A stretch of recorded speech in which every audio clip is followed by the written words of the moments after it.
You're listening to the Reversing Climate Change podcast by the team at Nori, the carbon removal marketplace. This is a show about the innovators and entrepreneurs developing solutions to climate change. Hello and welcome to the Reversing Climate Change podcast. I'm Ross Kenyon. Today I have with me Dr. Jan Mazurek, a senior director at ClimateWorks Foundation. Jan, you lead the carbon dioxide removal fund there. Thanks so much for being here. Oh, it's a pleasure, Ross. Thanks for having me. I'm happy to have you. It's been a long time coming. I am happy that you have such an illustrious career in climate and also in carbon removal. Sometimes people think of Nori as being involved in carbon removal for a long time, but it's only been a few years, and maybe just carbon removal has grown so much in the last couple. But I think you've been there basically since it really began. Is that a correct understanding? I think we're temporally pretty well synced up. Right around the time of the Paris COP, I think everyone saw that in order to stay within sustainable temperature bounds, we needed to start thinking seriously about carbon removal. And I must also tip my hat to Noah Deitch and Gianna Amador, as well as Julio Friedman. They have been our trusted advisors and partners from the start. Okay, well, fair enough. And they've all been on the podcast as well at this point. It's about time you had me on the show. Getting the gang together. Right. Yeah. Well, how did you find your way into carbon removal? What has your career been like? Well, I started a very long time ago. Next year marks my 30th year in the climate and energy space, mostly in nonprofits in DC. I like to refer to myself as a has-been. But I'm one of those people who spent the early part of my career working on carbon pricing systems, both in Congress as well as here in California, where former Carb Chair Nichols brought me into the Air Resources Board to help implement AB 32, which is not just carbon pricing, but a whole suite of other measures. Although there are any number of states, as well as national level, as well as multi-nation trading system regimes, they've been a little bit late in coming and haven't been sufficiently ambitious. And so in addition to taking emissions to zero with pricing mechanisms and standards and other regimes, we now find ourselves in the unenviable position of having to remove carbon from the atmosphere as well as eliminating emissions. So you're saying it's your fault that we have carbon removal? It is. It is entirely my fault.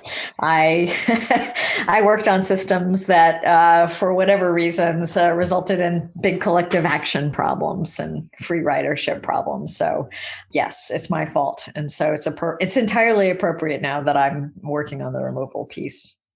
I'd love to hear more about that. What kind of collective action problems and free ridership problems did you encounter? And how might someone working in this space now try to avoid that? And I realize that is an entire show on its own, really.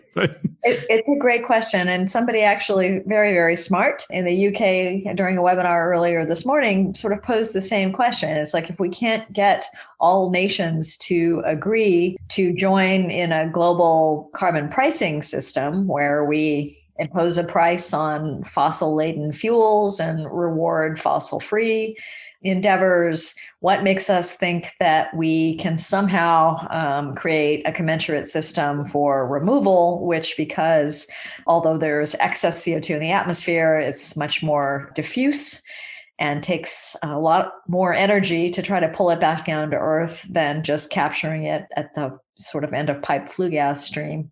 What makes us think that we're going to be more successful at that?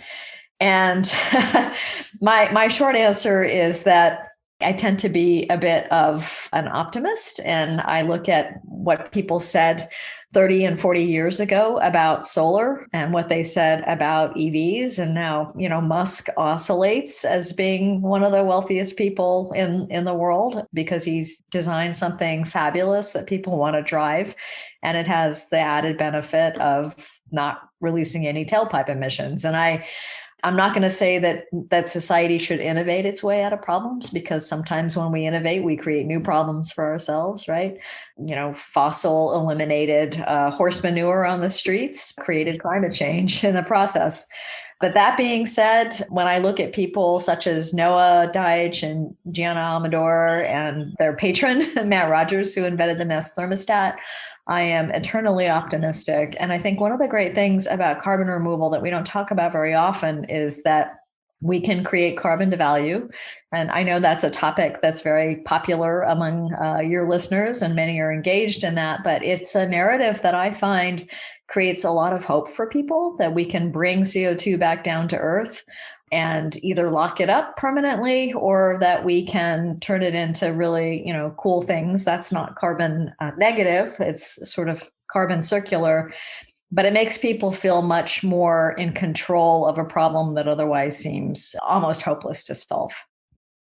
Is a way of perhaps generalizing out from that, entrepreneurship and technological development is a potential solution to the collective action problems faced by policy? Yes, it is. It's one of many, but yes, it is. And, another is a very rich innovation environment. And of course, I've, lamented for years the fact that the US spends more on potato chips than it does on RD&D, and there is that big valley of death.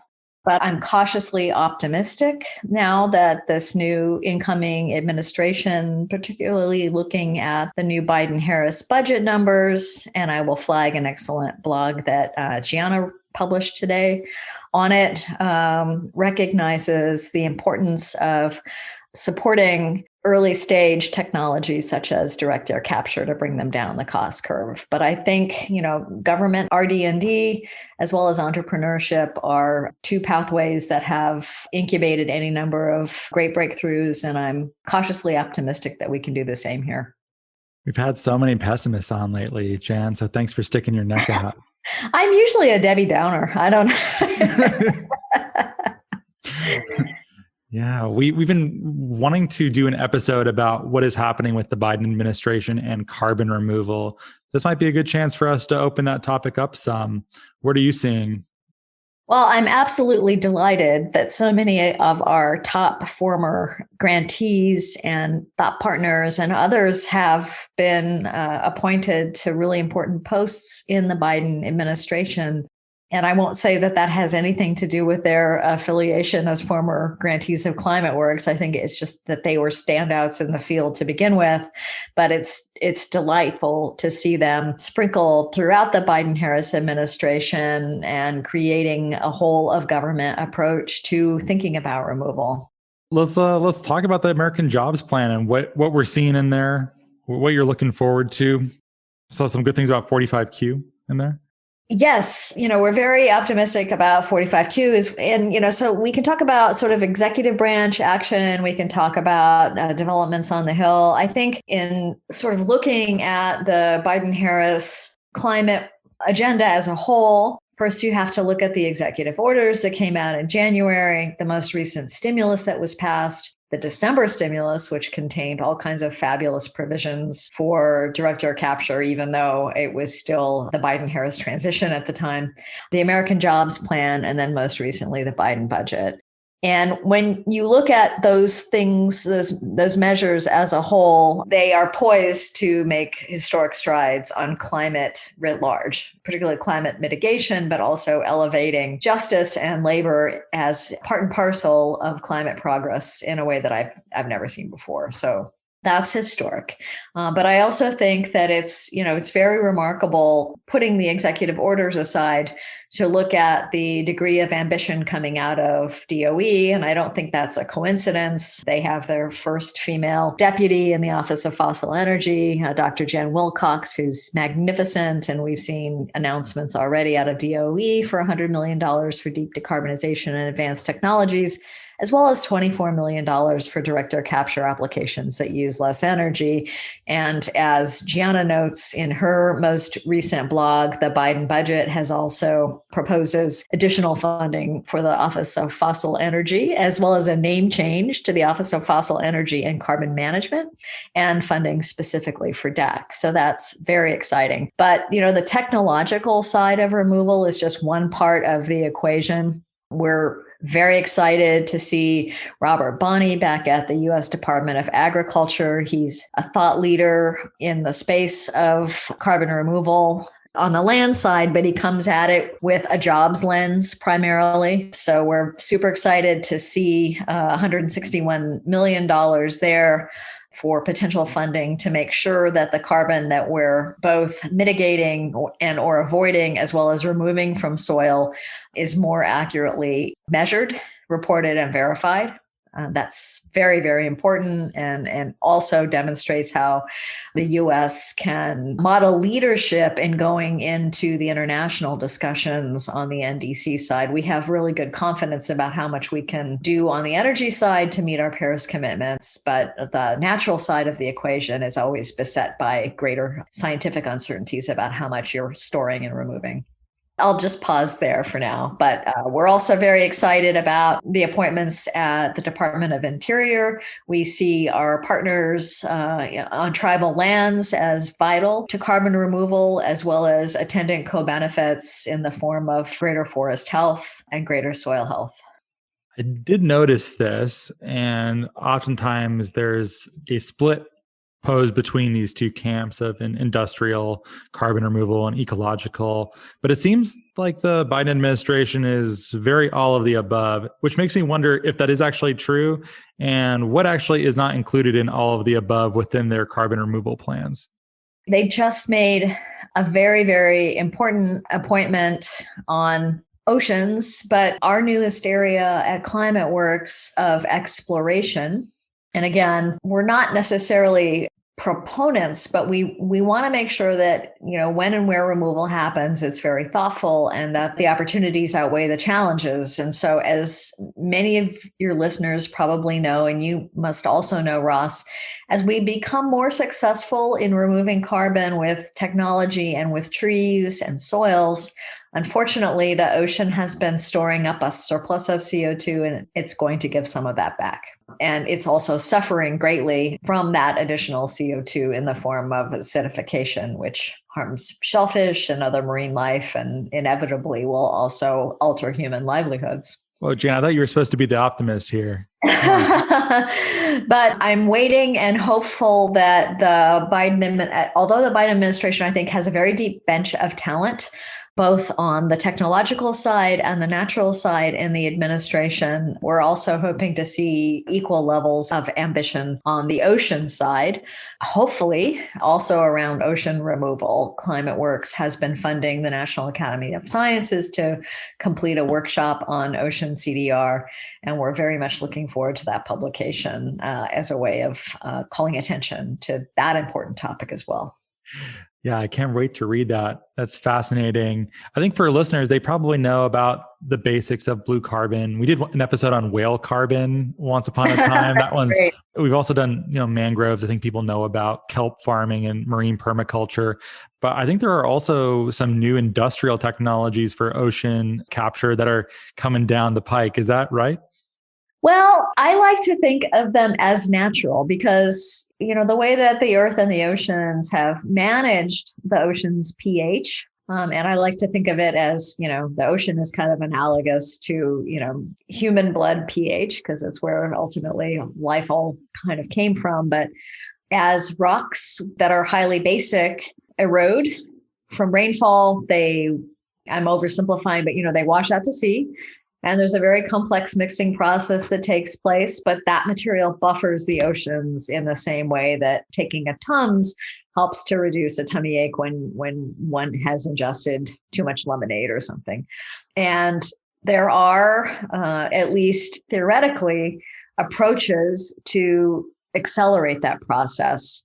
But in order to think about whether or not those approaches are going to be safe, it's important that academics in particular start to undertake any number of studies to see what happens when you accelerate that buffering process. That being said, I will say that many oyster hatcheries along the Pacific coast already buffer the water because otherwise the oyster shells will dissolve, and we're already seeing those effects of acidification in the Dungeness crab populations along the west coast of California.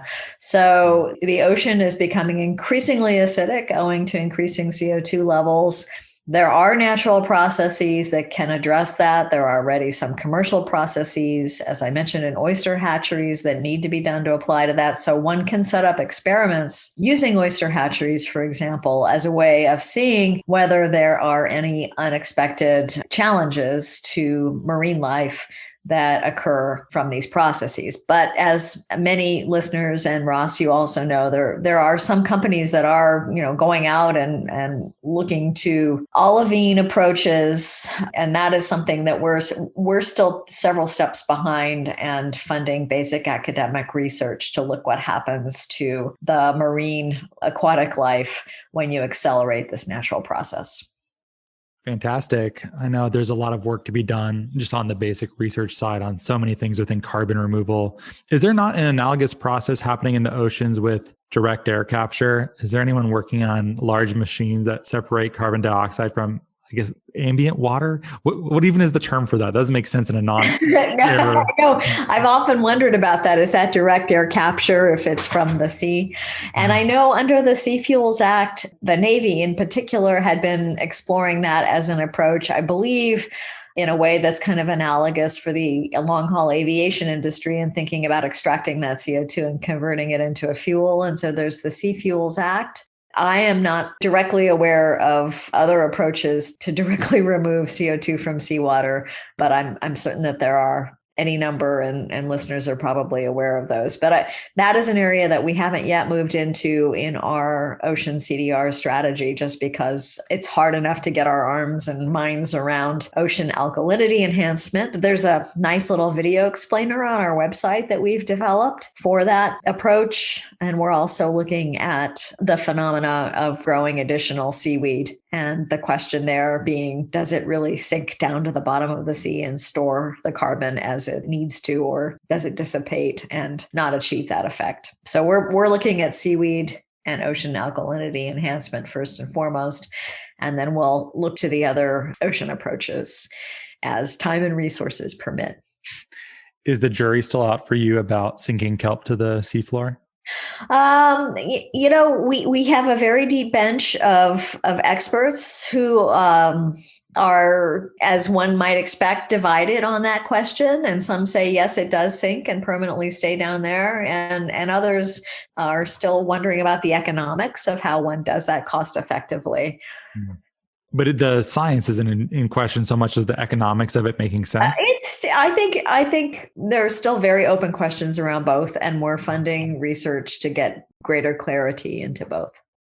And making the ocean more basic, as opposed to pulling CO2 out, are you adding some basic materials into the ocean? That's right. Right. So, Stripe is funding Project Vesta to look at the olivine beach approach. And there, we're just funding basic science using one of the green sand beaches in Hawaii, as well as natural upwelling in the Santa Barbara Channel. So we're not creating an experimental intervention. We're just kind of using nature and looking to see whether enhancing alkalinity has any effects on mesocosms in the sea. And you're saying in the Biden administration's plans overall, oceans haven't yet featured prominently, at least compared to terrestrial or industrial. Okay. That's right. And that's not surprising. It's a very novel approach. We started off this session by talking about how 4 years feels like an eternity in carbon removal. But I would say that, with respect to oceans and the need to think about removal there, for most of us, that's been probably a 1.5 year endeavor that we've had to, stand up very quickly. But, the administration has appointed distinguished Oregon State University professor and former head of the National Oceanic and Atmospheric Administration, Jane Lubashenko, to a prominent position. So I think that's a very hopeful start. My layperson understanding of this very well might be not true. And perhaps you can tell me if it is or not. But the ocean is a more dynamic environment than a terrestrial one. That's right. And is thus potentially harder to measure and quantify. Also, though, I'm coming from a place of working on soil for the last couple of years. Yeah. Also not easy. So No, it's not. I completely agree with you. The ocean is so incredibly dynamic.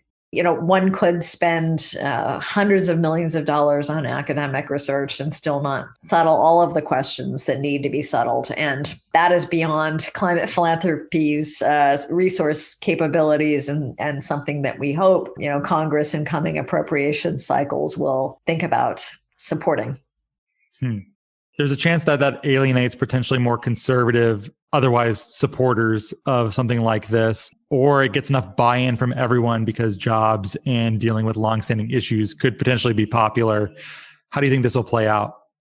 I think if we're very thoughtful about the political economy of carbon removal, that it creates a win-win for everyone. And so on the natural side, we've been very cautious in our grant making to lead with rural resilience as opposed to climate or carbon removal, because that's the frame that landowners, land stewards, tribal communities care about. They care about jobs and they care about food security. And they care about viable uses of potentially uneconomic trees for mass timber. And on the technological side, our grantees have done, I think, a masterful job of working in close partnership with steelworkers and other unionized groups to think about the potential job benefits of scaling a direct air capture industry, for example. So again, I think if it's approached in a thoughtful way, it could be very powerful. One of the things that we like to talk about in California is, yes, let's keep fossil in the ground, but let's put those fossil workers to work, taking carbon out of the air and putting it back in the ground where it belongs. You think that the focus on jobs, and jobs seems like the top level keyword that I'm picking up in a lot of this Biden administration chatter, that is maybe a unifying approach to many of these things. That's how I see it. To me, I kind of cut my teeth in Washington for many, many years working for someone who now is back in the Biden White House, who coined the popular Clinton era phrase, "It's the economy, stupid." And, I still... You're Ragin' Cajun by chance? If people can't meet basic needs and have secure, well-compensated employment, it's very, very hard to get their attention around any other top and pressing priorities, including climate. Insofar as you can say, have the experiences that you've had with unions been supportive of a transition like this? On the direct air capture side, absolutely. I think our grantees have done masterful work in creating partnerships with various union groups. And I think that is unique because one of the challenges that we encountered 8 years ago with that round of stimulus is that historically, at least, the wind and solar jobs, solar in particular, have been less unionized. Whereas if one were to build out, a direct air capture ecosystem, one would imagine that steel workers and pipe fitters and other traditionally unionized industries would potentially stand to benefit. And there's a very nice rhodium study that quantifies job creation potential. There was a really super panel that took place yesterday, I think, by the Energy Futures Initiative with former Energy Secretary Moniz and a deep bench of union and other representatives on the innovation agenda. And so I'm hopeful. What do you think are some of the lessons from, I don't want to put words in your mouth, Jan, but I think since Kyoto or Inconvenient Truth or some of those earlier, at least for my generation, climate moments, what went wrong during those times or wasn't successful enough such that we're here now? And what should we learn from that time period and moving forward? Oh, that's a great question. It's one that keeps me up at night, having lived through those times as well as being at the epicenter of trying to create an economy-wide price on carbon and watching it ultimately, that moment, evaporate. Yeah, sorry, I didn't ask you an easy one. No. I don't want someone asking me this in 20 years. So yeah, no, I mean, clearly at the end of the day, it comes down to who pays and who benefits.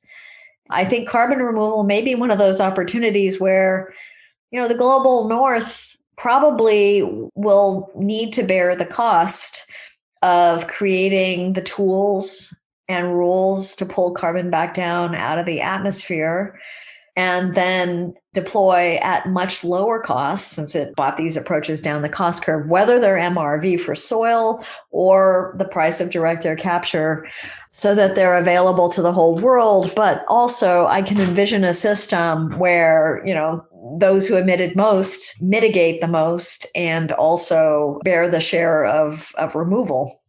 It has eternally sort of split over that question of who emitted the most and who is most responsible for both eliminating and mitigating emissions, but now also removing them.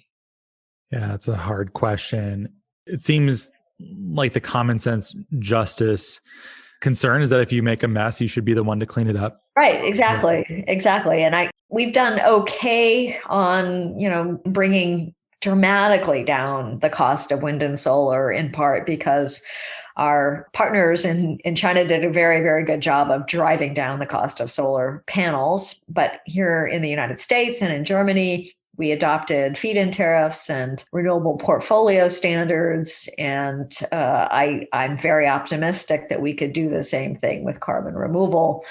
And once we drive down the costs of those rules and tools, it makes it much more palatable for, the public sector to then implement programs and policies to bear the cost of that.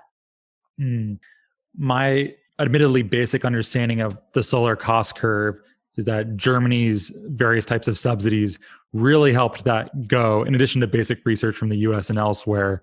Is that broadly what happened? And do you think something similar might happen for developing carbon removal technologies in the US? I hope so. You hope so? Okay. Yeah. And then with research like this being done, funded by the government, does it typically come out as non-proprietary? Anyone can use it and build a business around it? Or is that understanding wrong? I think that understanding is correct. Oh, okay. Yeah. The interesting thing, and I don't want to oversimplify this, and Julio Friedman and Jen Wilcox and others, can do a much better job of this. But I think, one of the beauties of carbon removal is that it's fairly low tech, right? A direct air capture can be dry sorbent, can be wet sorbent. There are advances that we can make on, the sorbent materials and chemistries. We can certainly figure out much better ways to make them use less energy. Energetically, it takes a lot of power to pull something that's very diffuse in the atmosphere into a filter where it's trapped. But this isn't a fusion reactor, right?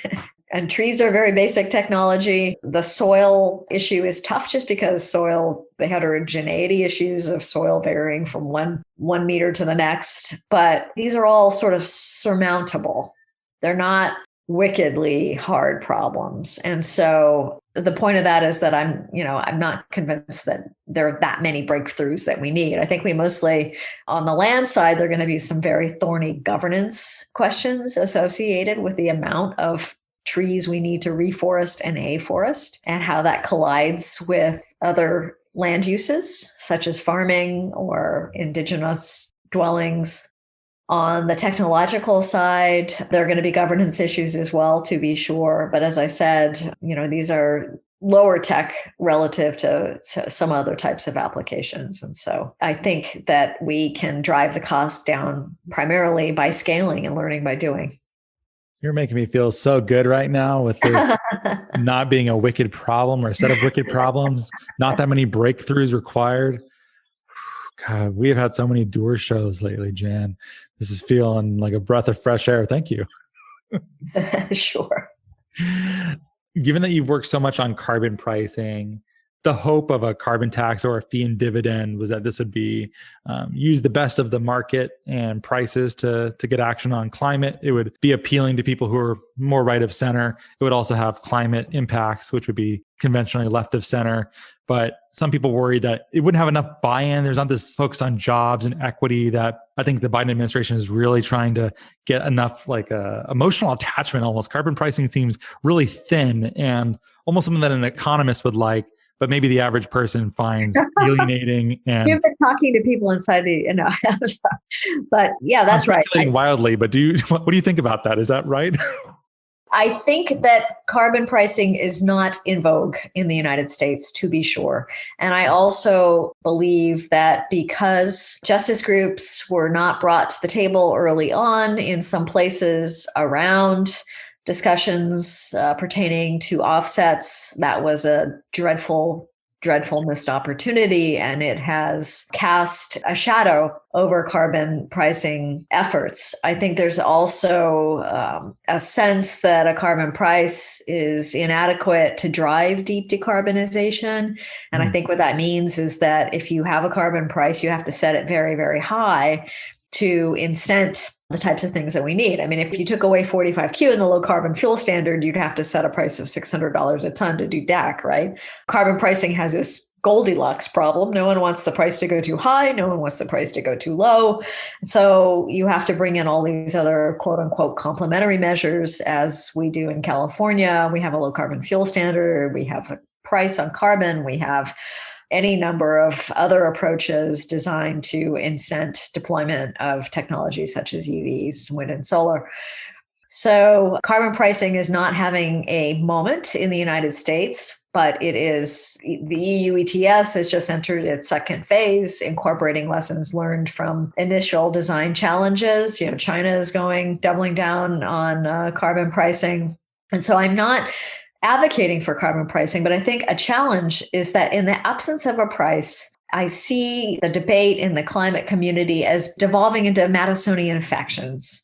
And so we have these groups that champion one form of technology or one form of removal approach over others. And it's just a waste of time and energy as far as I'm concerned. We need everything. And we have to stop fighting each other over whether natural is better than technological, whether certain types of natural removal approaches are superior to others. And it's just such a waste. And it's a distraction from actually making progress on the climate challenge. The clock is ticking. Wow. Did you just complain about the fights over industrial versus ecological carbon removal and bring up the Federalist Papers in a single comment? Are you just pandering to me / our audience now? Sorry. So I think that's what you lose when you have a price on carbon, because the price sort of it's technology agnostic. And if you take that away, then you get into these endless spats on Twitter and elsewhere. We try to rise above it. We've started with soil for our first methodology with U.S. croplands, but we ultimately want to support carbon removal so long as it's ethical and credible. And we want to support methodologies all from many, many, many different places. I don't know. How should we be thinking about that? It sounds like you're validating our instincts a little bit to stay out of some of these fights, because they do get quite nasty, and I'm not always sure how productive they are. Exactly. I mean, I just think we need everything and the kitchen sink at this point. Yes. I just really do think it is a waste of time and everyone's energy to argue about it. And I think sometimes it may be masked as a time and resource question. I think people worry that if too much attention is paid to removal, then mitigation will suffer. If too much attention is paid to renewables, then preserving the existing nuclear fleet will suffer. And again, we need all of it. And I feel fairly optimistic that if we put our minds to something, such as a vaccine for COVID, we can get it done in a fairly short time frame. We just demonstrated that. And I feel the same. That should be the one great takeaway for the climate challenge. You say that, but I saw a meme the other day that had a West Side Story photo and said, "When the Moderna gang sees the Pfizer boys," or something. There is something about that, though. I think I usually attribute this more to humanity than to the actual arena in which this is. It's not the technology; it's us. Yeah, we like very clever.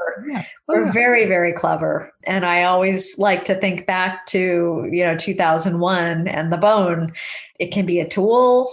It can also be a weapon. But, we figured out how to pick up and use it so that we could eat. But then we also learned how to whack each other over the head with it. And I'm not a technological optimist. I'm a humanist. Interesting. What do you think is going to happen in the next couple of years? Any wild, irresponsible predictions you'd like to make? Well, in the next couple of years, I feel as though we could go into international conversations with renewed ambition around the urgency of these problems. I've been in this environmental space, as I said, almost 30 years. And so when I started, I focused mostly on traditional pollution problems and things addressed by the Clean Air Act, the Safe Drinking Water Act, toxics, and the Endangered Species Act. And so I will just say that when I was a child growing up in California, owing to DDT, I didn't know what a pelican looked like. And because of whaling, I never saw gray whales. And we put rules, very stringent rules and tools in place to bring back those endangered populations, and pelicans are ubiquitous now. And we're doing a pretty good job with the condor, and tribal communities here in California are reintroducing them to their lands. And so, I do feel like when we have a challenge, we typically know how to face it. But the problem with climate is that it's largely invisible. An indicator species is a lot more visceral for people. The polar bear hasn't quite worked as well as sort of the climate species, but we are now seeing directly, I think, globally, the impacts that climate's having. And even among sort of, staunch conservative communities, they may not call it climate, but they know something's happening to their soil. They know the nights are getting warmer, buds aren't setting when they're supposed to, their lands are flooding. And so when we start to feel the problem viscerally, we typically do act. I think that's right. I hope you are right that that time is coming. Where do you think ClimateWorks fits into this mix? The beauty of ClimateWorks is that, we try to catalyze endowed philanthropies to, free more resources to tackle the climate crisis. And we do that in a variety of different ways, some of which focus on really thorny decarbonization challenges around, transportation. We've made great strides on EVs, but what do we do about freight? What do we do about long-haul aviation? What do we do about shipping? So those are areas where my talented colleagues help to create awareness, develop strategies to excite philanthropies to put more resources into the space. And so I think that we will continue doing what we do. I feel uniquely privileged that our funder partners decided to enable ClimateWorks to create a carbon dioxide removal strategy and build the field. I think that was incredibly visionary and courageous. And I feel so honored to lead the work on the behalf of our partner philanthropies. It's scary for some traditional climate funders to look at the space because, particularly in Europe, there's so much concern about moral hazard. But for the newer funders that are coming into this space, new high net worth individuals, they really want to go to carbon removal because they see it as an under-resourced area. And, we help to marshal data and other statistics to help them understand just how terribly under-resourced it is and grow new funders into the space. So that's what we do. And that's how we look to kickstart progress. Carbon removal in the United States, certainly since the IPCC 1.5 degrees Celsius report, pretty mainstream at this point, it feels like here. But the people I know in Europe that I speak with, they have an entirely different experience. Do you have any idea why that might be? That's a great question. And, I think it's multifaceted. On the one hand, they are not as technologically optimistic as we are in the US, perhaps. I think that's one piece of it. I also think that our colleagues in Europe are very, very passionate about the role that natural solutions can play in carbon removal. But they worry that corporations and fossil producers in particular will use carbon removal to avoid phasing out fossil extraction. And they're deeply, deeply concerned about that. Do you think those concerns are well placed or overstated? Because I lack the unique vantage point of sitting in Europe and observing industry behavior, it's harder for me to say. I do know that, and my partners who operate any number of DAC startups, this is no secret to them, but I would prefer to think about aviation and other sectors scaling direct air capture. I would rather see, grow houses scale direct air capture than direct air capture be used for enhanced oil recovery. I know that narrative was very popular with the previous administration, but it did a lot of damage, I think, to the perception of DAC with the base. And I think that the Europeans were looking at that very carefully and felt skeptical about that as well. Who exactly was that supposed to appeal to? I guess the oil and gas companies, roughnecks. I guess they probably liked the EOR carbon removal angle. I tried to be optimistic about that one, just thinking that them making money off of this, it's not the greatest place to end, but it might be an okay place to start. But then other people like David Roberts was on the show and thought that you might extend the lifespan of these industries in this pursuit for an extra decade or something. Yeah, and I think that's the primary concern of our colleagues across the pond. Yeah. Well, then I feel like people don't really like oil companies in the United States very much either, though. No, and I think if one were clever, one could construct a kind of a quid pro quo regulation. That's what the Toxic Substances Control Act banned substances that were harmful to humans and, driving diminished populations of animal species. And sometimes it really does take a carrot and a stick. And so, I don't think it has to be moral hazard. I think that there could conceivably be ways where you incent DAC by putting a binding requirement on fossil extraction numbers, and you don't need to retrain an oil worker who's been taking oil out of the ground too much, I don't think, and maybe I'm getting way out of my depth here, to harness the same infrastructure to take CO2 and stick it back in the ground. Just not use the CO2 to force EOR back up. Got it. So are you favorably disposed towards something like a carbon take-back obligation? Well, it's relatively new to me, but it could be as simple as if you mobilize a ton of carbon dioxide, you must demobilize a ton of carbon dioxide. That's, if you're going to use it at all, you have to remove it. Yeah. You just like it. You say, yes, let's do it. Well, I think about something, a little bit more, draconian, where it's where you don't have license to continue to pollute, but it's more the atonement of past emissions, right? So it would be a carbon take back obligation, but for your historic emissions as well. Exactly. Okay. Yeah. Yeah. I mean, Microsoft's heading that direction. That's right. I imagine others will be too. God, some of those companies that are highly emittive, that sounds onerous. If that was on your balance sheet, it might just crush your company, though, I think. Well, not if you could set up a system that would compensate you for doing it. Yeah, that's true. People also complain about that too. And that's not that the complaints are ill-founded, but that they're going to make money off of cleaning up their past mistakes. Jan, I thought you cared about justice. How could you support that? Well, I don't think necessarily if the jobs go to frontline communities and that activity is done in such a way where it doesn't pose disproportionate risks to the workers in that sector, that it would necessarily be unjust.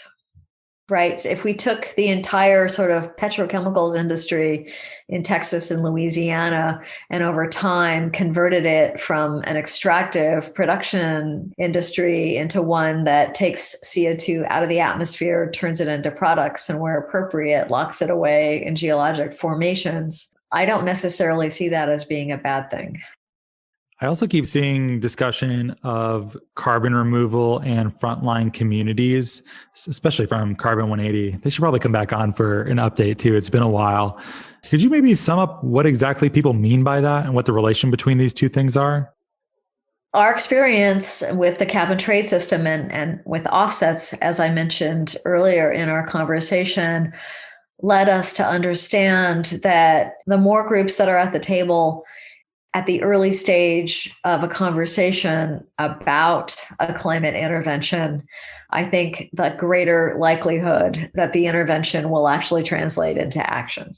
And so Carbon 180 has been working with any number of frontline communities to start to build those bridges and provide resources and multiple languages so that we can hopefully create more voices in the carbon removal conversation and also build greater understanding of the perceived opportunities and challenges associated with removal.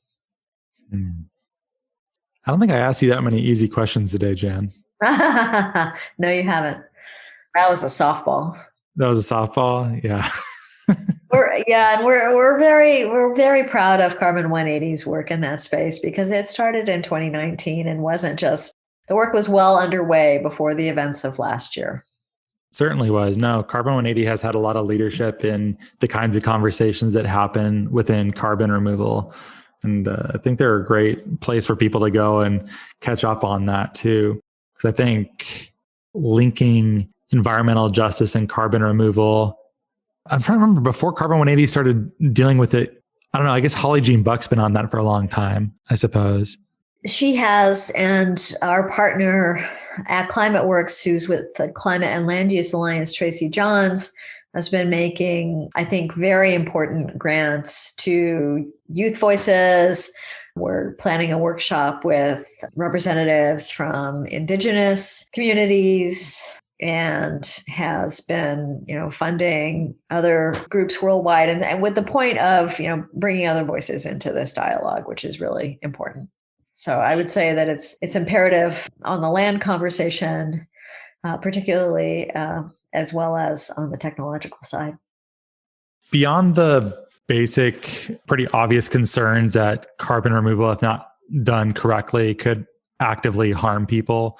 So set that one aside for a second. I think there's also a really big risk if carbon removal isn't done properly that, for instance, I think it's safe to say that REDD+ and avoided deforestation does not have a sterling reputation. And at least part of it is because of some of the land use issues in the global South and the interactions between Indigenous peoples and those policies. And we don't want to, that could discredit for a very long time quite a lot within carbon removal in that same kind of way. Is that a correct way of understanding this too? Yes. When we first created this carbon removal portfolio, we brought together any number of representatives from our global network. And I remember hearing a very vivid presentation from one of our colleagues in Brazil. And he said, look, we don't want to be your sink, whether it's, for avoided emissions, avoided deforestation, or afforestation vis-a-vis carbon removal. And that stuck with me ever since, because I realized the enormity of the challenge. And I think people who have been working for years and years just on the avoided deforestation piece, with all of the complexities around communities that rely on the forests and the lands for their livelihood, it's a very tough challenge, particularly sitting in the global north, to go to the global south and tell people how their land can and can't be used. It's a very thorny and vexing challenge. And so one of the ways in which philanthropy addresses it is by a very decentralized global network of grant making to get a better understanding of needs on the ground. But that's still highly imperfect. Oh, well, sure. And even if we take it out of that context, look at what's happening in Wales, where farmers are being told that they need to give up some of their agricultural land for reforestation. It's not being well received. If those stakeholders were brought in earlier, as you've alluded to a few times, do you think we would have done things with them differently, or would we have chosen approaches that wouldn't have included them at all? If they were brought in earlier, we probably would have not chosen approaches that they would find. It would have taken a lot longer to get to the solution because there would have been a lot more discussion. But I don't think that any of these solutions can be imposed by sort of fiat or eminent domain, right? There will be a terrible backlash. Just look at the protests, the yellow vest protests in France, for instance. Yeah, that did not seemingly go very well. Yeah, I think so. That validates, as far as I can tell, the Biden administration's thesis of focusing on jobs, getting buy-in, having these conversations, having a eminent place for justice discussions in all of this. So it seems like some of these lessons have been learned. It seems like it. There's always there's always so much more room for learning, for growth, and for improvement, as the events of last year and ongoing events are demonstrating. I think it takes 250 times of repeating something for the average human brain to learn something. So progress is slow, and sometimes we slip backwards. But I think broadly, in looking at any number of advancements that we've made around public health, eliminating or driving down steeply certain forms of disease, nutrition, the overall trajectory is upward. Well, that's a good place to start wrapping up. Jan, if someone wants to follow your work and that of ClimateWorks, how should they do so? They can go to our website. We have a landing page on the carbon dioxide removal program where we post blogs, grantee reports, and other pithy items. And on occasion, we also host webinars and other outreach activities. Very nice. Well, thanks so much for being here with me. I'm so happy that we have your brain working on carbon removal. I'm so happy that we have yours. Thank you for the very thoughtful questions. I really appreciate it. I've very much enjoyed our conversation. Me too. And if you're listening and you also enjoyed it, please give us a great rating and review on iTunes or Apple Podcasts. It means a lot to us, helps us get conversations like this to a greater audience. And thank you so much for listening.